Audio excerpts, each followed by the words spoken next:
He still had his fist in her hair when the door opened. He didn't turn around, didn't notice the man in black watching in silence until a calm voice asked, "Is this how you touch my sister?" And in that second, his power died. If this story pulled you in, go ahead and subscribe so you never miss what's ahead. I've got another unforgettable story coming tomorrow, and while you're here, drop a comment and tell me where you're watching from. I love seeing people tuned in from all over the world. Okay, let's get back into it. 3 walls had already been punched through the apartment when Matteo Lambert, one of Southern Europe's most feared Mafia bosses, stepped through the door to find his sister's hair wrapped around her boyfriend's fist. Broken glass still glittered on the hardwood where the mirror had shattered. Someone was crying Juliet, her face contorted in pain and humiliation, hands clutching uselessly at her head, as if she could protect herself from what was already happening. The man restraining her stood frozen mid-justification, completely unaware of what was walking toward him through his own living room. Coffee Jones, 6'2", broad-shouldered, wearing a brown jacket over a burgundy hoodie, tightened his grip on the woman who'd spent 6 years hiding the most dangerous truth about herself. His other hand hovered near her face. Not striking yet, but the threat hung in the air like a blade waiting to fall. The apartment felt smaller than it was. Beige walls, cream-colored furniture. Natural light streaming through sheer curtains that made everything look soft and safe, and utterly ordinary. It wasn't. Juliet's breath came in sharp, fractured gasps. Her blue denim jacket was twisted awkwardly around her torso from struggling. Strands of dark hair stuck to her tear-streaked face. She'd stopped trying to pull away, stopped trying to reason with him. Now she just endured, eyes squeezed shut, waiting for it to be over. Coffee's voice cut through the room like broken glass. "You think I'm stupid? You think I don't see what you're doing?" His grip tightened. Juliet whimpered a sound so small it barely registered as human. "Answer me." She couldn't. Her throat had closed around the words, and that's when the door opened. Not violently, not dramatically, just opened. The man who stepped inside wore all black tailored slacks, a dark button-down shirt left open at the collar, a long black coat that moved like water when he walked. His hair was dark and precisely cut. His face was angular, unreadable, the kind of face that revealed nothing until it was too late. He didn't announce himself, didn't shout, didn't rush forward. He simply stood there, hand still on the doorknob, and took in the entire scene with the calm, clinical assessment of someone who'd walked into far worse and survived it. Coffee's head snapped toward the intruder. His expression shifted from rage to confusion to defensive aggression in the span of a heartbeat. "Who the hell are you? Get out of my... Is this how you touch my sister?" The question landed like a stone dropped into still water. Matteo's voice was quiet, almost conversational. But there was something underneath it, something cold and absolute, that made the temperature in the room drop 10 degrees. Coffee blinked. "What? My sister?" Matteo's eyes, dark, empty of warmth, slid from Coffee to Juliet and back again. "Is this how you touch her?" For a moment, nobody moved. Juliet's eyes opened, red-rimmed, horrified. She looked at her brother standing in the doorway like he was a ghost she'd spent years trying to outrun. "Matteo," she whispered. The word broke something in the air. Coffee's hand loosened just slightly on her hair. His brain was trying to process too many things at once. This stranger, this name, the way Juliet said it, like recognition, like history, like fear. "I don't know who you think you are," Coffee started, his voice hardening again. "But you need to leave. This is between me and her." Matteo tilted his head. Coffee Emmanuel Jones, born April 14th, 1992, in Accra. Moved to Geneva in 2019. Currently employed at Mercier Logistics as a warehouse supervisor. Address: this apartment. Lease signed 8 months ago. Joint account with Juliet Lambert opened 6 months ago. Withdrawal of €3,200 last Tuesday. Unauthorized. Coffee went very still. "You've been seeing Dr. Osei for anger management." Matteo continued, his tone unchanged. "Missed your last 4 appointments. Filed a police report in 2021 for assault. Charges dropped when the witness recanted. Should I continue?" The color drained from Coffee's face. Juliet felt his hand go slack in her hair. She pulled away carefully, stumbling back toward the couch, one hand braced against the armrest to keep herself upright. Her legs were shaking. Her whole body was shaking. Matteo's gaze never left Coffee. "Let me be very clear about what's happening right now," Matteo said, stepping fully into the apartment and closing the door behind him with a soft click. "You've just committed an act of violence against someone under my protection. That creates a problem." "I didn't." "She's not," Coffee stammered, his bravado crumbling like wet paper.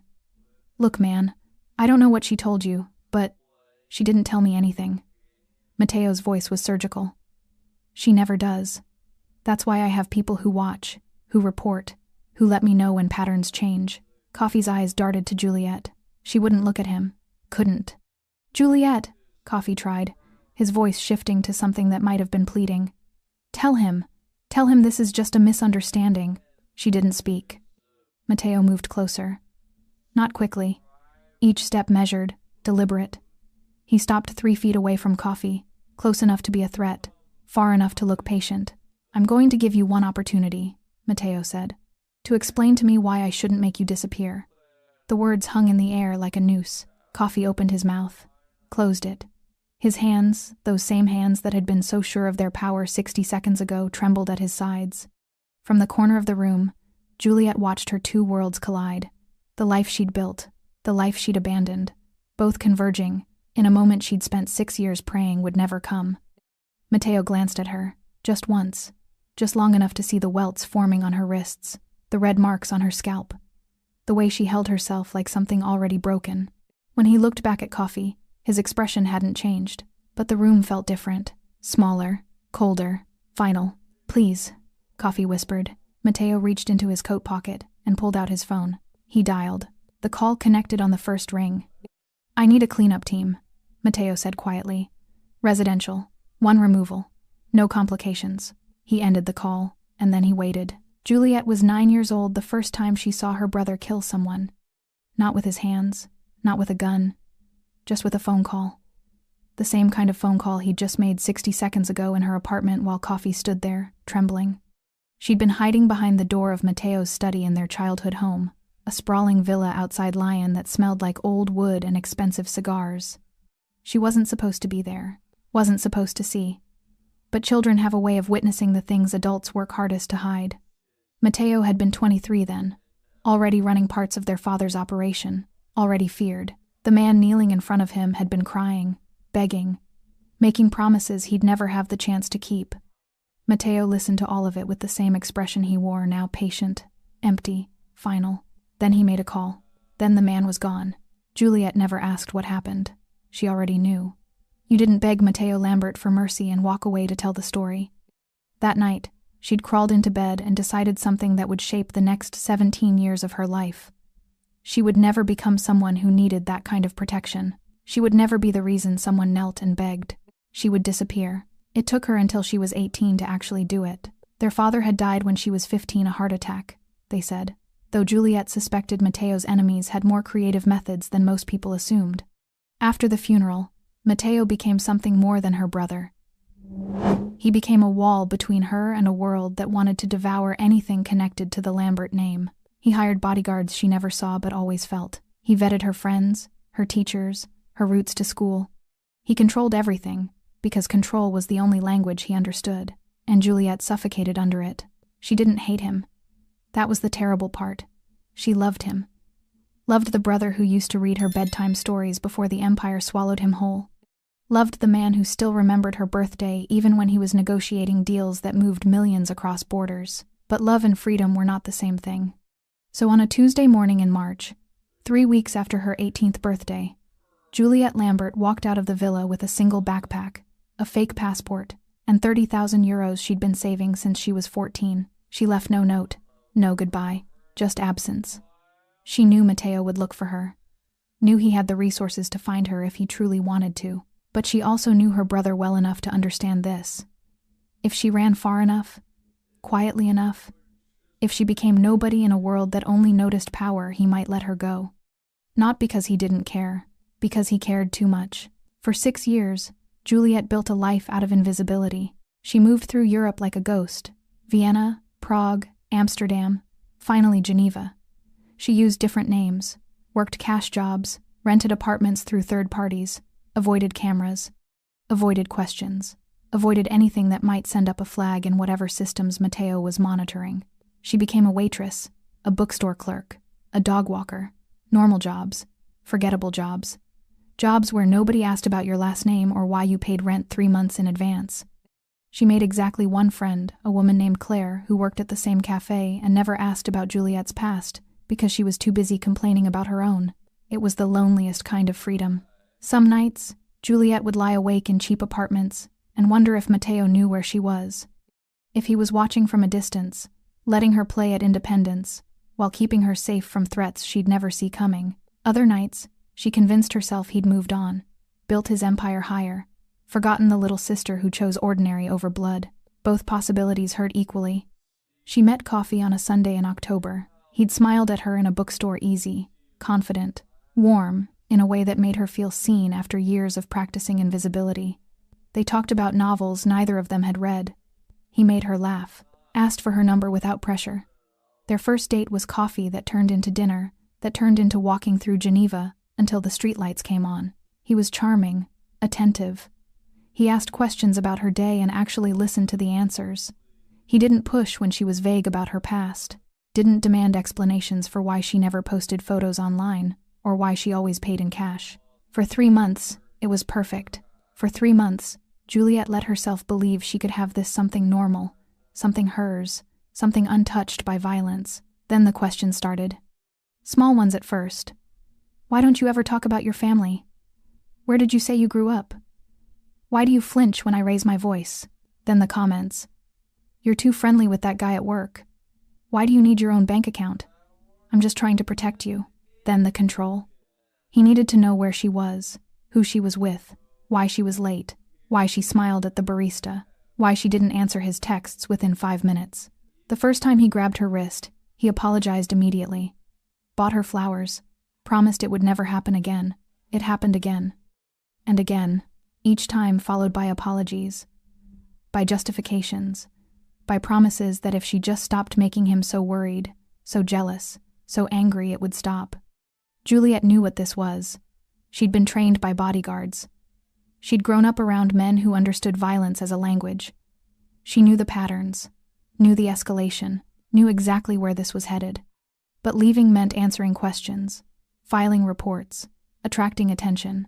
Leaving meant becoming visible, and visibility was the one thing Juliet Lambert could never afford.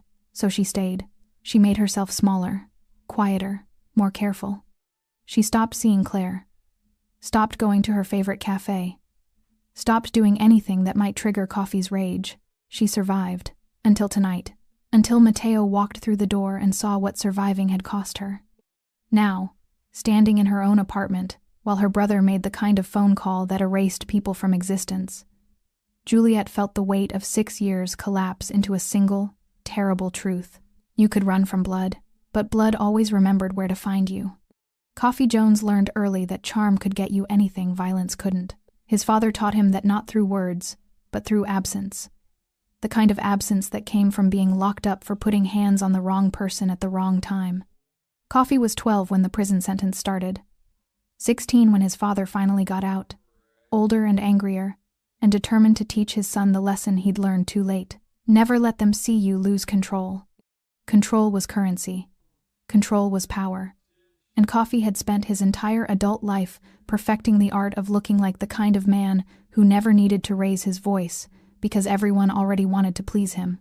It worked beautifully, until he met someone who didn't need anything from him. Juliet had been different from the beginning. Most women Coffee dated were easy to read. They wanted something. Security, attention, status, escape from whatever chaos filled their lives. He could spot the hunger in their eyes within the first conversation and calibrate his approach accordingly. But Juliet looked at him like she was deciding whether he was safe enough to stand near. That first day in the bookstore, he'd approached her with his standard opening casual confidence, self-deprecating humor, just enough interest to seem genuine without being desperate. She'd smiled politely, answered his questions with the bare minimum, started to walk away. He should have let her go.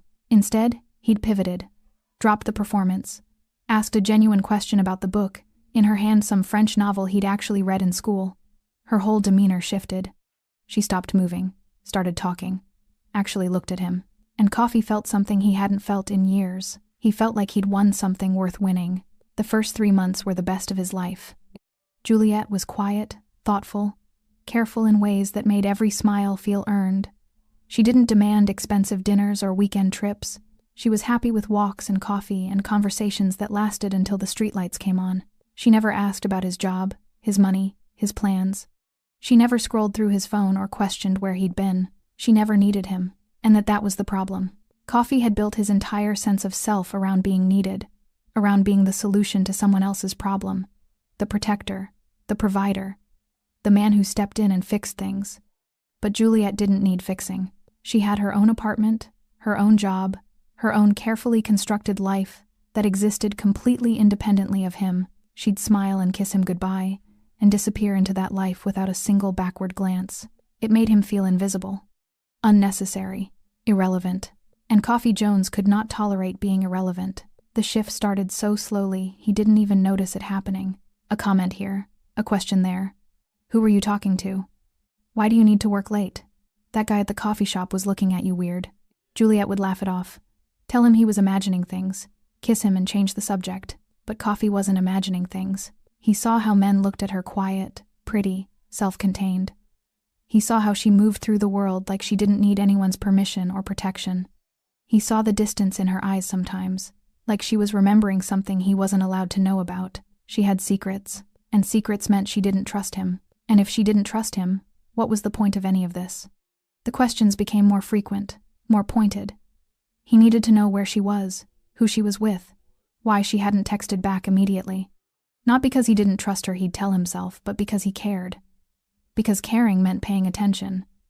Because how could he protect her if he didn't know what she was doing? Juliet started answering faster. Started volunteering information before he asked. Started coming home earlier. Smiling wider. Trying harder to prove something she shouldn't have needed to prove. And Coffee felt himself relax. This was better. This was right. This was how relationships were supposed to work. He didn't remember the first time he grabbed her. That was the worst part. Looking back now, standing in this apartment with a stranger on the phone arranging his disappearance, Coffee couldn't pinpoint the exact moment when his hands became weapons instead of comfort. It had been an argument. Something stupid. She'd contradicted him in front of Claire, her only friend, and he'd felt that familiar flash of humiliation rise up his throat like acid. Later, in the apartment, he'd asked why she'd done that, why she'd made him look stupid, why she couldn't just support him. She'd tried to explain, tried to tell him it wasn't like that. He'd grabbed her wrist, not hard, just firm enough to make her stop talking, stop explaining, stop making excuses. I need you to listen to me, he'd said, and she had. She'd gone very quiet and very still and listened. And Coffee had felt something ugly and satisfying bloom in his chest. Power. Not the earned kind. Not the kind that came from being better or smarter or more capable. The kind that came from making someone afraid. After that, it was easier. When she stayed out too long, he could grab her arm and pull her close, and feel her heartbeat spike with fear disguised as apology. When she questioned him, he could raise his voice and watch her flinch and know she'd back down. When she made him feel small, he could make her feel smaller. And every time, he told himself it was her fault. That if she just listened, just respected him, just stopped making him so angry he wouldn't have to do this. He apologized, of course, bought flowers, made promises, held her gently, and whispered that he loved her, and this would never happen again, until it did, again, and again. And somewhere in the back of his mind, Coffee knew he was becoming his father. Knew he was following the same script that ended in prison cells and broken families and children who grew up afraid of their own anger. But knowing and stopping were not the same thing. Tonight had been different. Tonight she'd come home late. No explanation, no text. Just walked in like she had the right to disappear without permission. And something in Coffee had snapped. Not loudly. Not dramatically. Just snapped. He'd cornered her, demanded answers, grabbed her hair when she tried to turn away. He was going to make her understand. Going to make her see what she was doing to him. The door had opened, and now Coffee stood frozen in his own apartment, watching a man in black make a phone call that would erase him, and finally understood the truth his father learned too late. Control was never real. It was always just borrowed time before someone stronger took it away. Matteo Lambert had learned to read patterns the way other people read books. A missed phone call, a delayed email response, a purchase made at an unusual time in an unusual place. Most people saw random data. Matteo saw stories written in digital fingerprints, Stories that told him everything he needed to know about whether someone was lying, hiding, or about to become a problem. It was a skill that kept him alive in a world where trust was a luxury and mistakes were fatal. It was also the skill that had been tracking his sister for 6 years. Not closely, not invasively. He'd promised himself that much. Juliet wanted freedom, wanted distance, wanted a life that didn't smell like gun oil and blood money.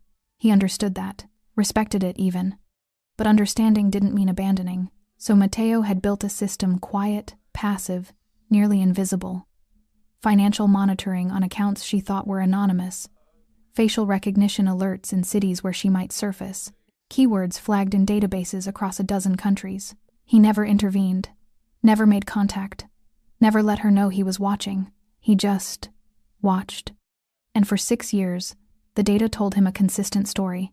Juliet was surviving, working, moving, staying invisible, staying safe, until 3 months ago. The first anomaly had been small. A joint bank account opened in Geneva. Unusual, but not alarming. Juliet was entitled to relationships, entitled to trust someone enough to share finances. Mateo noted it. Ran a background check on Coffee Emmanuel Jones. Found nothing immediately disqualifying. No criminal record beyond a single assault charge that had been dropped. Standard employment history. No flags in any intelligence databases. He filed it away and continued monitoring. The second anomaly came 5 weeks later. Juliet's spending patterns changed. She stopped going to her favorite bookstore, stopped meeting her friend Claire for coffee on Thursdays. Her grocery purchases shrank, fewer ingredients, more prepared meals, the kind of shift that suggested someone eating alone, even when they weren't living alone. Still not definitive. Relationships changed routines. That was normal. But Mateo had learned long ago that normal and safe were not synonyms. The third anomaly made him start packing. Unauthorized withdrawal from the joint account. 3,200 euros. Juliet's salary couldn't absorb that kind of loss. She'd had to pull from her emergency fund, the one she'd been building since she was 14, the one she protected like a lifeline. Someone was taking from her, and she was letting them. Mateo sat in his office in Marseille, a converted industrial space overlooking the harbor, all glass and steel and strategic sightlines, and stared at the data streams flowing across 3 monitors. His second in command, a sharp-eyed woman named Inez, stood in the doorway. "You're going to Geneva," she said. "Not a question. Tomorrow." Mateo didn't look away from the screens. "I need you to run the Italian shipment while I'm gone. How long? However long it takes." Inez moved closer, arms crossed. She'd worked for Mateo for 7 years, knew him well enough to read the tension in his shoulders, the way his jaw tightened when he was trying to stay rational about something deeply personal. "What did you find?" she asked quietly. Mateo pulled up a financial graph, showed her the withdrawal patterns, the spending changes, the geographic data that showed Juliet's movements becoming smaller, more constrained, more predictable. "Someone's isolating her," he said. "Could be normal relationship stuff." "Could be." Mateo closed the laptop. "But Juliet doesn't do normal. She does careful. She does controlled. She doesn't let people close enough to change her patterns this dramatically unless something's wrong." Inez studied him for a long moment. "You haven't seen her in 6 years. I know. She ran from you. From this life. I know. Going there might push her further away." Mateo stood, buttoning his suit jacket with the precise, economical movements of someone who'd learned to control every gesture. "If I'm wrong, she can tell me to leave. If I'm right." He didn't finish the sentence. He didn't need to. Mateo arrived in Geneva on a Wednesday. He didn't go to Juliet's apartment immediately. That would be crossing a line he wasn't ready to cross yet, the line between protective surveillance and active interference. Instead, he watched. He sat in cafes across from her workplace and observed her arriving 15 minutes early, leaving exactly on time, never stopping to talk to coworkers. He followed her to the grocery store and watched her buy enough food for one person, even though she supposedly lived with someone. He noted the way she kept her head down, the way she moved through crowds like she was trying not to be noticed, the way she checked her phone obsessively, responding to messages within seconds like she was afraid of what would happen if she didn't. None of it was proof. All of it was pattern. And Mateo had built an empire on trusting patterns. On the 3rd day, he saw Coffee. The man was waiting outside Juliet's work when her shift ended. Tall, confident posture, dressed casually in a brown jacket and burgundy hoodie. He smiled when Juliet approached, but it didn't reach his eyes. Mateo watched from across the street as they talked. Watched Coffee's hand settle on Juliet's lower back, possessive, controlling. Watched Juliet's shoulders curve inward slightly, making herself smaller. Watched Coffee lean in and say something that made Juliet nod quickly, agreeing to something she clearly didn't want to agree to. It was a 30-second interaction. It told Mateo everything. He'd planned to wait, to gather more information, to approach Juliet carefully, privately, give her space to explain or deny, or tell him to go to hell if that's what she needed. But that night, sitting in a hotel room across the city, Mateo received an alert. Emergency flagged keyword, domestic disturbance, raised voices, neighbors reporting sounds of a struggle. Address, Juliet's apartment. He was in his car before the second alert came through. He was breaking traffic laws before the third. And by the time he reached the building, took the stairs 2 at a time, he heard the muffled sounds of crying and shouting through the door. By the time he pushed that door open and saw his sister on her knees, with another man's hand tangled in her hair, Mateo wasn't thinking about patterns anymore. He wasn't thinking about strategy or consequences or the promise he'd made to let Juliet live her own life.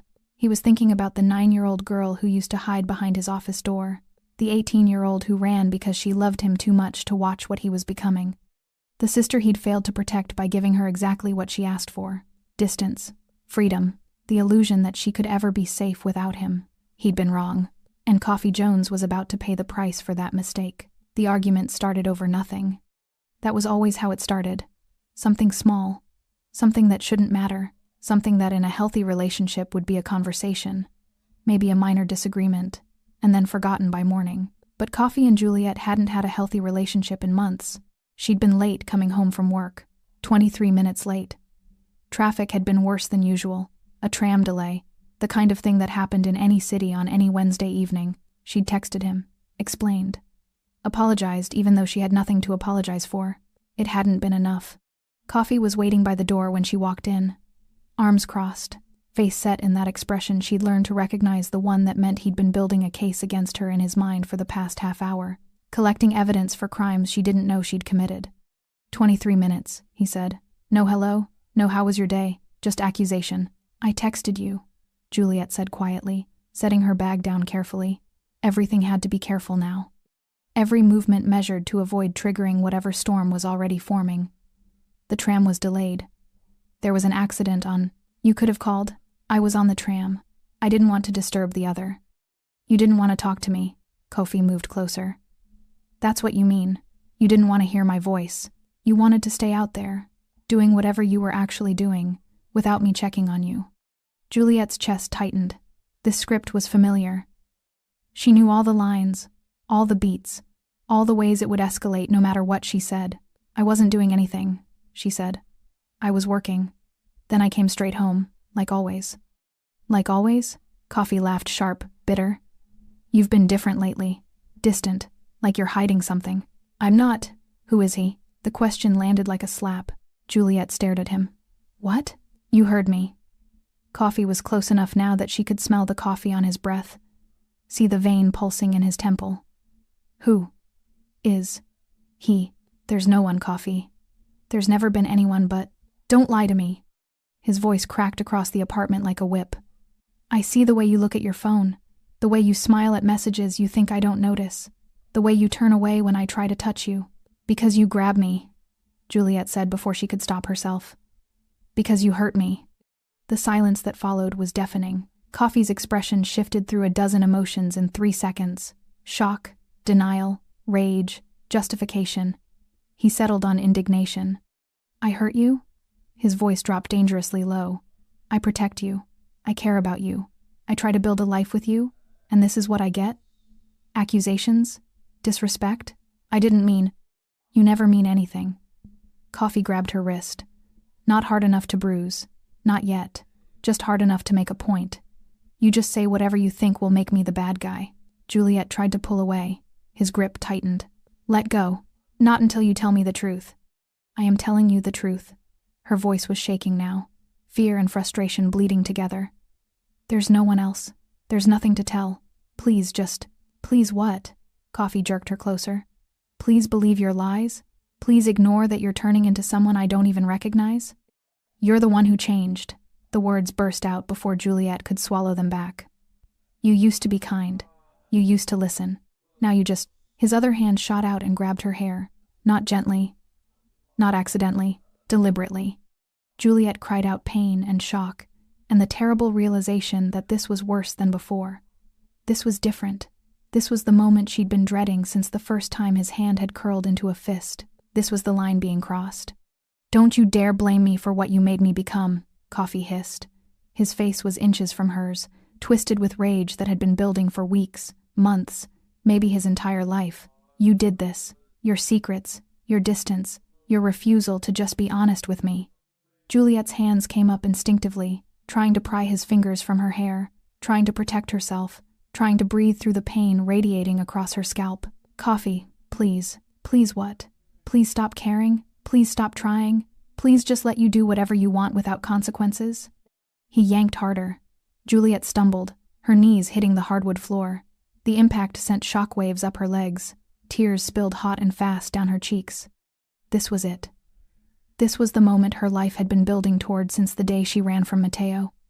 She'd thought she could escape violence by choosing ordinary, thought she could outrun her past by building a future with someone who had nothing to do with the criminal world. She'd been wrong. Violence didn't need a criminal empire to flourish. It grew just fine in ordinary apartments with ordinary men, who learned that power felt good when you had none anywhere else. Answer me! Coffee's voice was breaking now, rage and desperation mixing into something unrecognizable. Tell me what you're hiding. Nothing, Juliet sobbed. I'm not hiding anything. But she was. She'd been hiding for 6 years.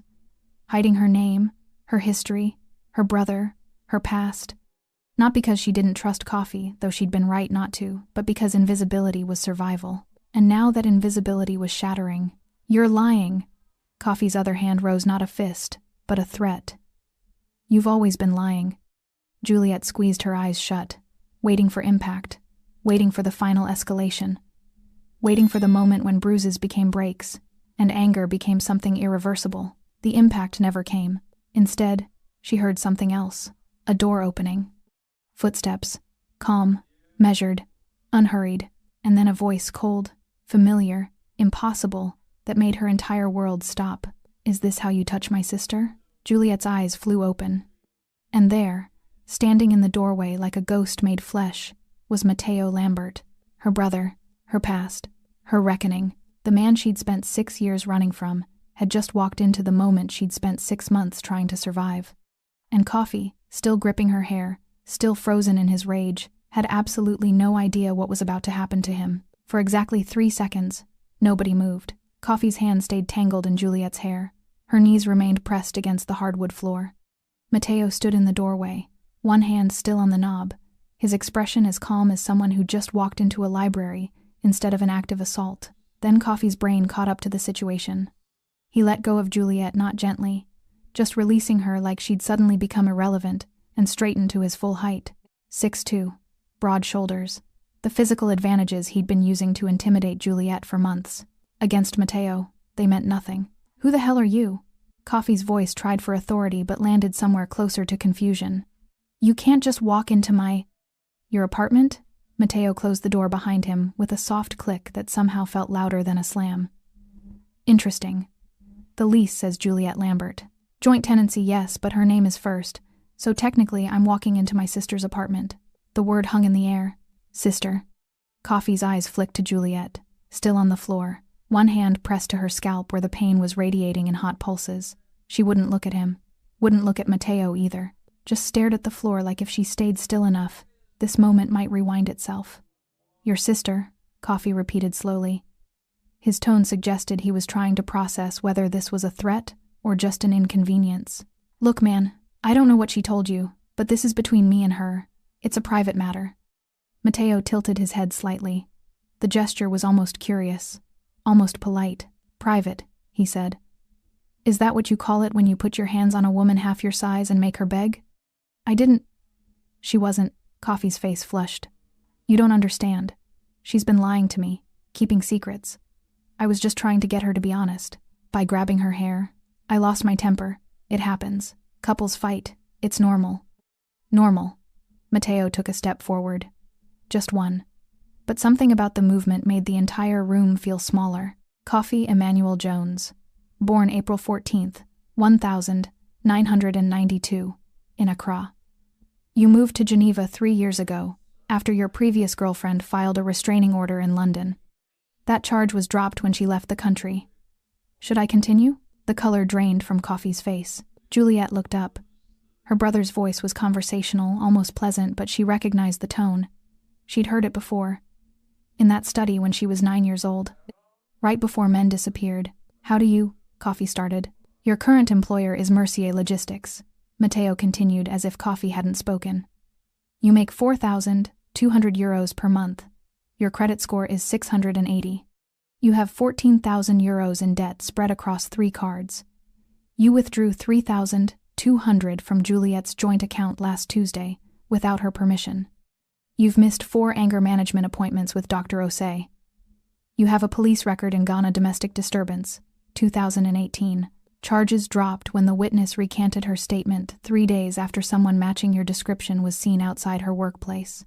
Each fact landed like a physical blow. Coffee's mouth opened and closed. His hands, those same hands that had been so sure of their power minutes ago, trembled at his sides. I know your employment history, Matteo said. Your medical records, your search history, the license plate of the car you borrowed last weekend, the bar you went to Tuesday night when you told Juliet you were working late. I know where your mother lives, where your sister works, where your nephew goes to school. Stop? The word came out as barely a whisper. Matteo stopped walking. He was less than 6 feet away now. Close enough that Coffee could see the absolute absence of emotion in his eyes. I know everything about you, Coffee, Matteo said quietly. Every secret you've ever kept, every lie you've ever told, every corner you've ever cut. I know you better than you know yourself. Do you know why? Coffee couldn't speak, could barely breathe. Because people like you are my business. Matteo continued. Men who think power comes from making others afraid, who mistake control for strength, who put their hands on people who can't fight back and call it love. From the floor, Juliet finally found her voice. Matteo.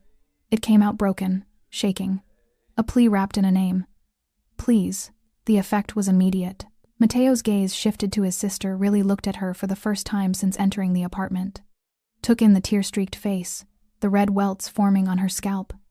The way she held herself like something already shattered. His expression didn't change. But the air around him did. It went from cold to arctic. When he looked back at Coffee, something fundamental had shifted. You made a mistake tonight, Matteo said. His voice was surgical now. Precise. A very specific mistake. You put your hands on someone under my protection. That creates a problem. I didn't know, Coffee stammered. She never said I didn't know who you were. No, Matteo agreed. You didn't, because Juliet ran from my world 6 years ago. She changed her life, her routines, everything about herself to build something ordinary, something safe. Something that had nothing to do with blood and violence. He paused, and somehow, she still ended up on her knees in front of a man who thinks hurting her makes him powerful. The words hit Coffee like a physical force. He took a step back, then another. I'm sorry, he said. The apology came out desperate now. I'm sorry. I lost control. It won't happen again. I swear it won't. You're right, Matteo said. It won't. He pulled out his phone. Coffee watched the movement like a mouse watching a snake. Matteo dialed. The call connected on the first ring. I need a cleanup team, he said calmly. Residential, 1 removal, no complications.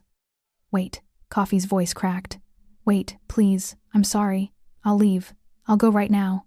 I'll never contact her again. Please. Matteo ended the call, slipped the phone back into his pocket. When he spoke again, his voice was almost gentle. You should have thought about that before you grabbed her hair. Coffee's legs gave out. He didn't fall, just sagged against the wall, all the fight draining out of him like water from a broken glass. And Juliet, still on the floor, watched her 2 worlds collide with the terrible certainty that nothing would ever be the same again. The cleanup team arrived in exactly 11 minutes. No sirens, no flashing lights, just 2 black SUVs that pulled up to the curb with the understated efficiency of people who'd done this hundreds of times before. Coffee heard the vehicles before he saw them. His head snapped toward the window. eyes wide with the kind of animal panic that came from finally understanding there was no escape. "Please," he whispered again. The word had lost all meaning through repetition. "Please, I'll do anything. I'll disappear. You'll never see me again. I'll leave the country. You'll do exactly what you're told," Matteo said calmly. "Starting now." The apartment door opened. Two men entered, both wearing dark suits, both moving with the practiced silence of professionals. One was older, maybe 50, with gray threading through his dark hair. The other was younger, built like a boxer, with scars along his knuckles that told their own story. Neither looked at Juliet. Neither needed to be told what to do. The older man nodded once at Matteo. "Sir, take him," Matteo said. Quietly. "No scene. The neighbors have already heard enough tonight." "Understood." Coffee pushed himself off the wall, hands raised like he was being arrested. "Where are you taking me? What are you going to—" "That depends entirely on you," Matteo interrupted.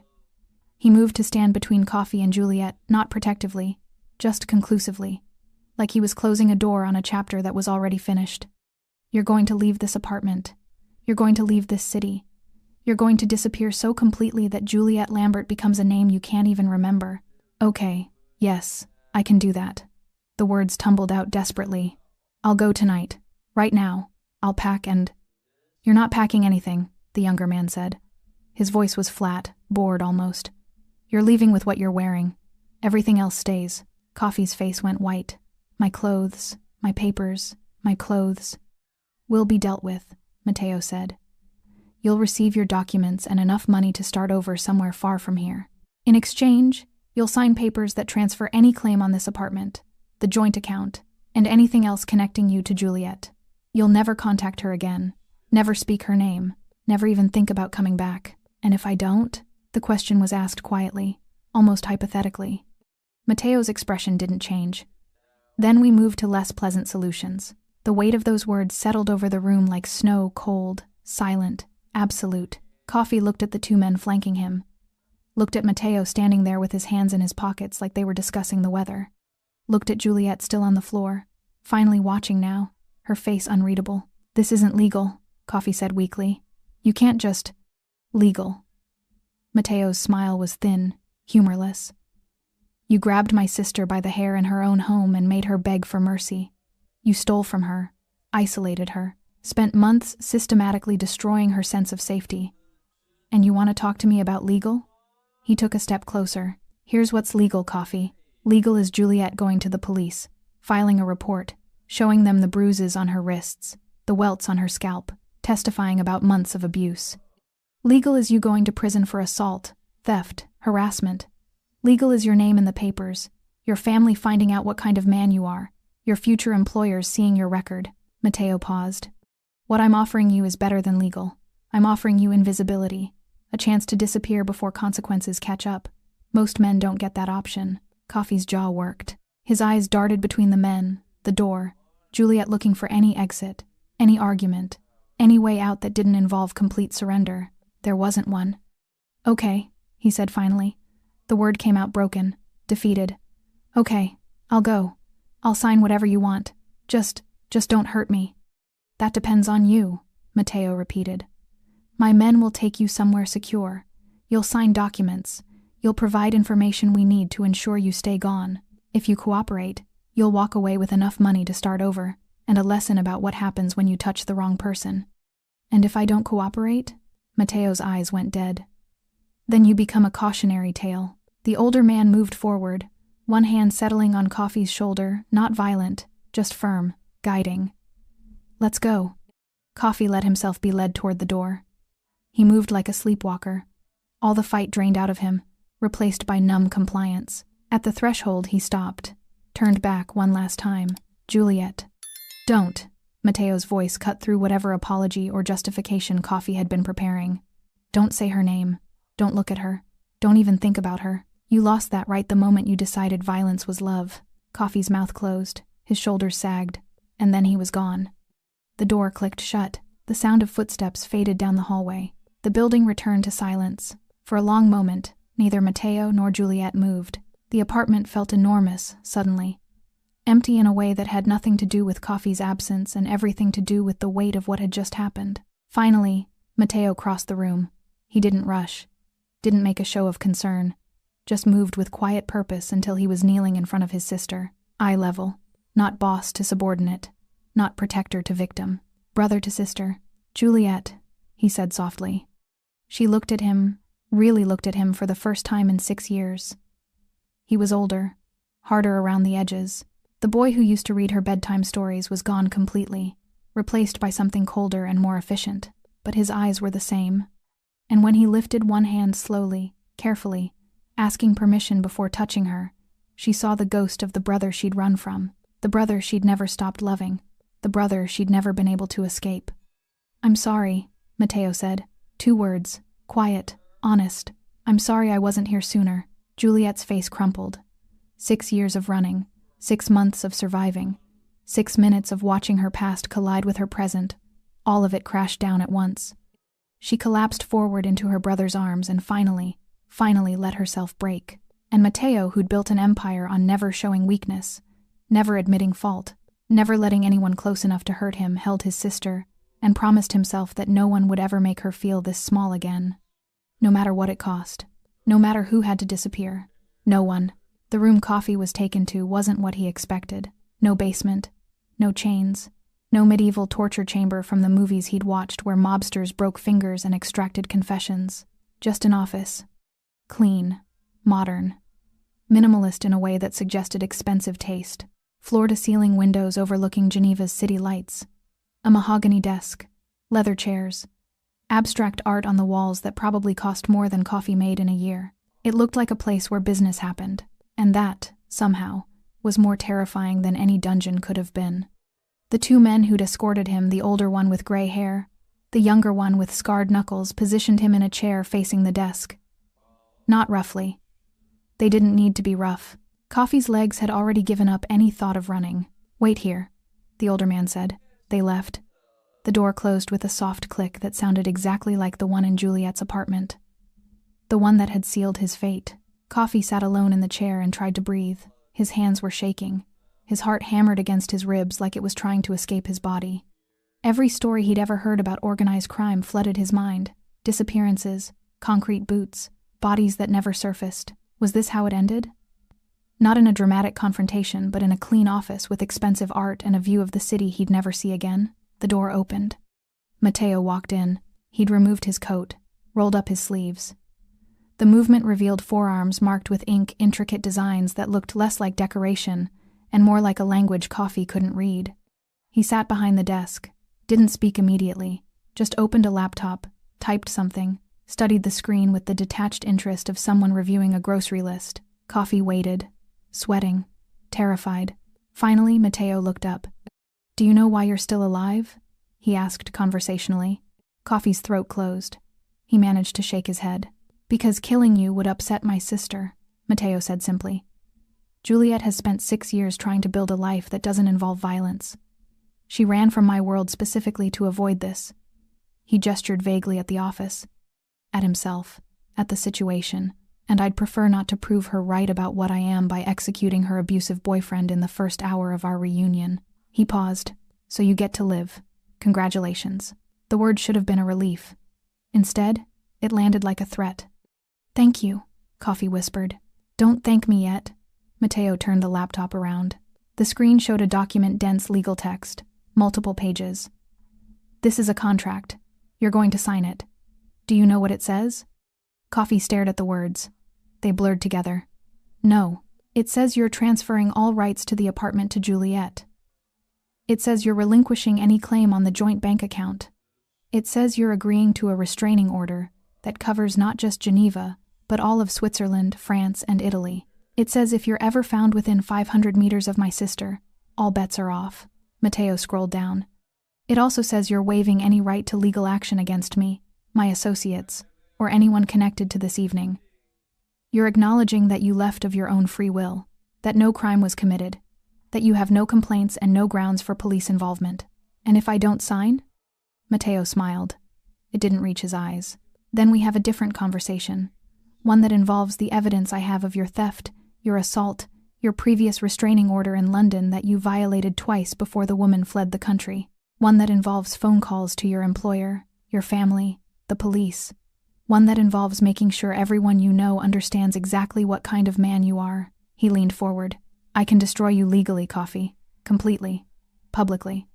Make sure you never work again, never rent an apartment again, never date again without the woman Googling your name and finding pages of documented abuse.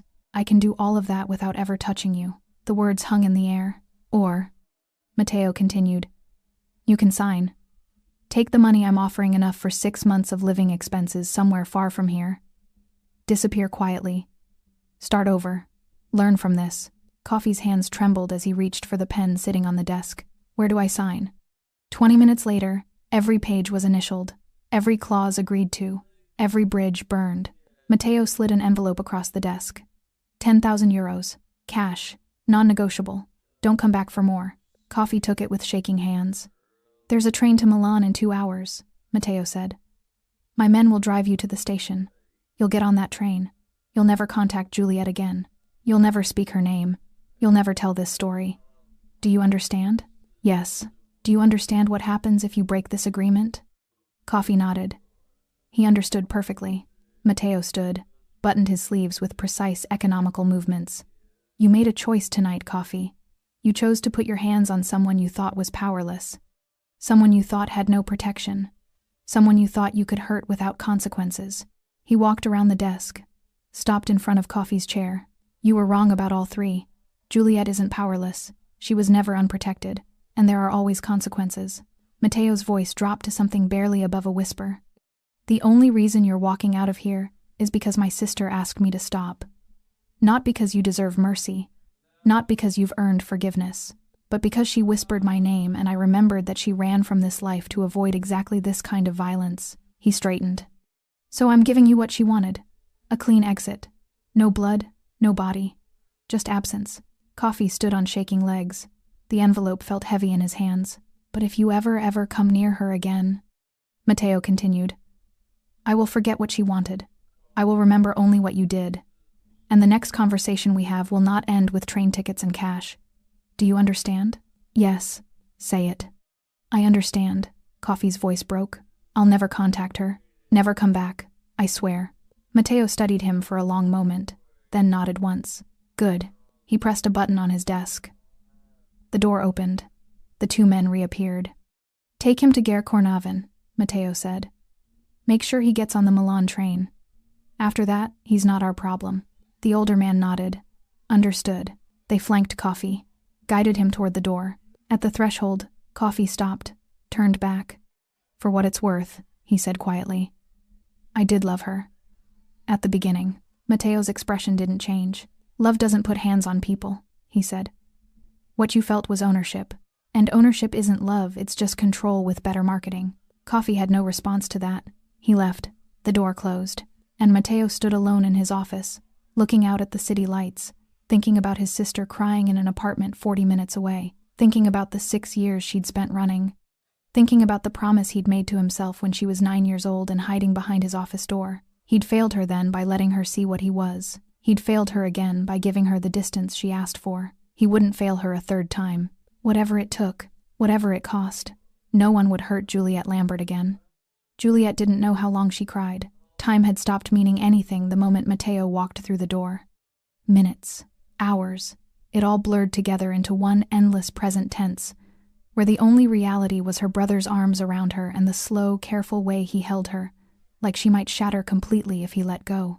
Eventually, the tears stopped. Not because the pain had ended, just because her body had run out of ways to express it. She pulled back slowly. Matteo let her go immediately, no clinging, no forcing comfort she wasn't ready for. Just gave her space and waited. Juliet looked around the apartment. It looked the same. Same furniture, same curtains, same broken glass scattered across the floor from where Coffee had punched through the mirror last week. But everything felt different. The air felt different. The silence felt different. She felt different. He's gone? Her voice came out rough, raw from crying. Yes. Where? Milan. Then wherever he decides to run after that. Matteo stood, moved to the kitchen, returned with a glass of water, set it on the coffee table within her reach. He signed papers. Transferred the apartment to you. Agreed to a restraining order covering 3 countries. Took money and a train ticket and a very clear understanding of what happens if he comes back. Juliet picked up the water. Her hands shook slightly. You didn't hurt him. It wasn't a question. But Mateo answered anyway. No, because I asked you not to. Yes. She took a sip. The water was cold, clean, exactly what she needed but couldn't have asked for. Thank you, she said quietly. Mateo sat in the chair across from her. Not on the couch, that would have been too close. He was giving her space. Room to breathe. Permission to process. It was such a small thing. It shouldn't have meant as much as it did. I'm sorry I didn't come sooner, Mateo said. I was monitoring, watching from a distance. I thought distance was what you wanted. It was. Juliet set the glass down. It is. I don't know. You ran from my world. I ran from violence, she corrected. From blood and guns and men disappearing in the night. I ran from watching you become someone I didn't recognize. Mateo's jaw tightened. And you ended up with violence anyway. Different violence. Violence is violence, Juliet. No. She looked at him directly now. Your violence comes from power. From control. From building empires and protecting territory. Coffee's violence came from weakness. From insecurity. From hating himself so much he needed to make me smaller to feel bigger. She paused. They're not the same thing. Mateo considered that. They both hurt you. Yes. But only one of them I chose to run from. The words landed between them like stones. For a long moment, neither spoke. Then Mateo leaned forward, elbows on his knees, hands clasped. What do you want, Juliet? Not what you think I want to hear. Not what you think you should want. What do you actually want? It was such a simple question. It destroyed her.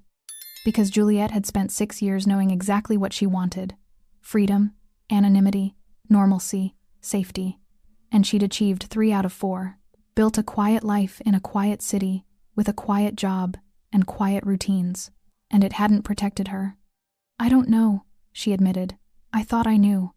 I thought if I just stayed invisible enough, careful enough, small enough, I could avoid this. Avoid you. Avoid everything that comes with the Lambert name. You did avoid me. And look where it got me. Her laugh was bitter.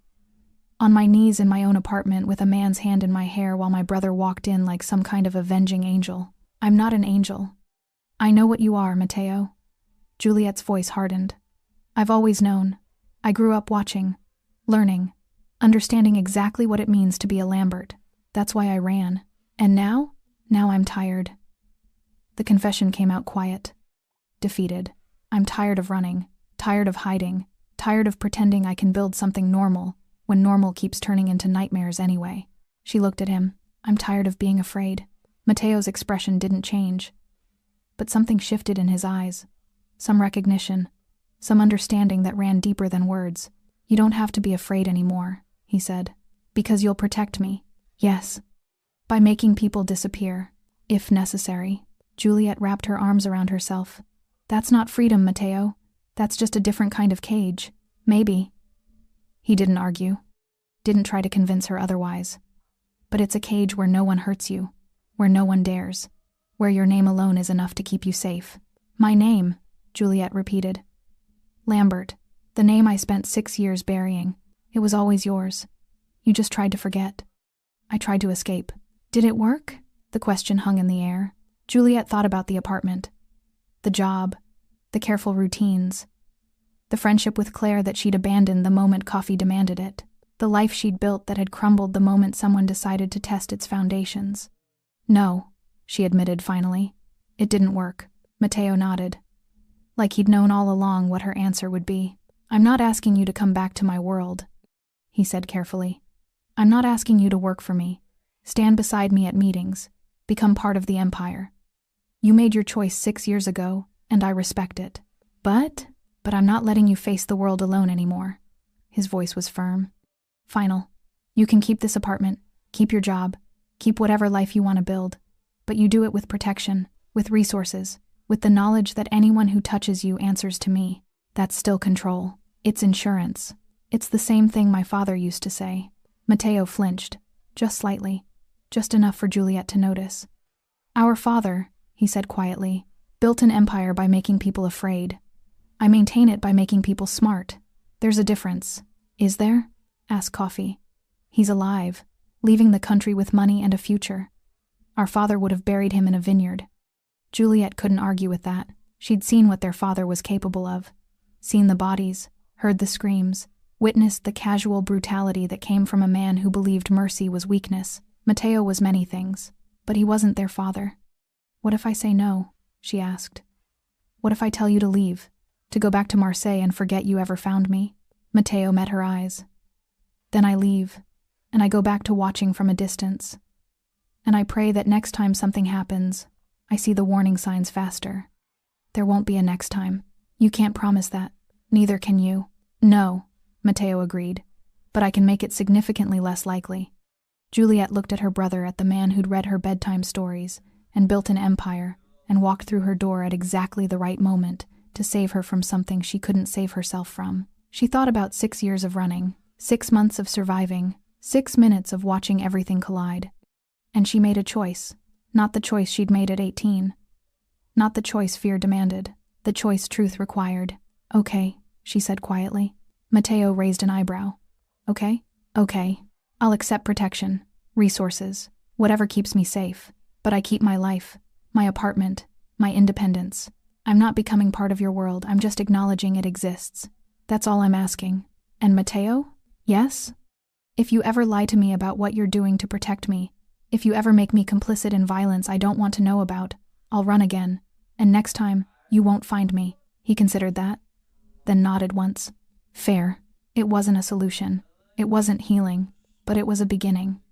And sometimes, beginnings were enough. Mateo stayed until sunrise. Not hovering, not interrogating, just present. He cleaned up the broken glass while Juliet sat on the couch, wrapped in a blanket, staring at nothing. He didn't ask if she needed help, didn't wait for permission, just moved through the apartment with quiet efficiency, erasing the physical evidence of what had happened while the emotional evidence continued bleeding. At some point, Juliet dozed. Not sleep, not really. Just exhaustion dragging her under for minutes at a time before some noise or memory jerked her back to consciousness. When she opened her eyes fully, the apartment was clean. The glass gone, the furniture straightened, the broken mirror covered with a sheet, temporarily hidden until it could be properly replaced. Mateo sat in the chair across from her, jacket back on, looking like he hadn't just spent the night cleaning up the wreckage of his sister's life. "What time is it?" Juliet's voice was hoarse. 6:30. Dawn light filtered through the curtains. Soft, gray, the kind of light that made everything look temporary. "You should go," Juliet said. "You have an empire to run. The empire can wait." "Mateo, I'm not leaving until we talk about what happens next." Juliet pulled the blanket tighter. "I thought we already did that. We talked about protection, not about healing." The word landed heavy. Juliet had been avoiding it, avoiding thinking about what came after survival, what came after Coffee was gone and Mateo was here and she was left with 6 months of trauma and no clear path forward. "I don't know how to heal from this," she admitted. "Neither do I." Mateo's honesty surprised her. "I know how to eliminate threats, how to protect assets, how to make problems disappear. But helping you actually recover from what he did? I have no idea where to start." "Then why are you still here?" "Because you're my sister. And I don't need to know how to fix this to know I'm not leaving you alone in it." Juliet felt tears prick her eyes again. She was so tired of crying, tired of being weak, tired of needing people. "I need help," she whispered. "Professional help. Therapy. Something. I'll arrange it. Not one of your people. Someone independent. Someone who has nothing to do with your world." Mateo nodded. "I know someone. A doctor in Zurich. Works with trauma survivors. Completely civilian. She's helped people before, people who've left violent situations. I'll make the introduction if you want. You know a trauma therapist." "I know lots of people, Juliet. Not all of them are criminals." Despite everything, Juliet almost smiled. "Okay. Yes. Please. Done." The silence that followed wasn't uncomfortable, just heavy with things they didn't know how to say. Finally, Mateo stood. "I have to go back to Marseille tonight.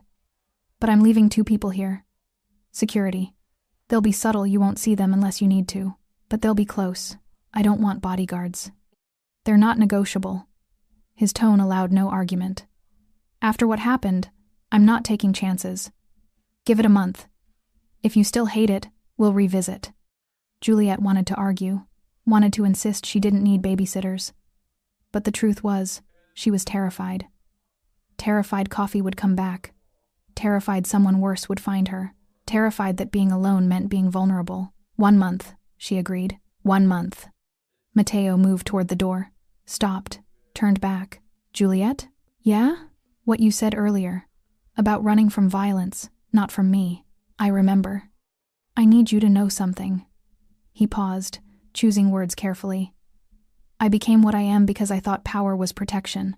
I thought if I controlled enough, built enough, made people afraid enough, nothing could hurt the people I loved. His jaw tightened. But I was wrong. Control doesn't protect people.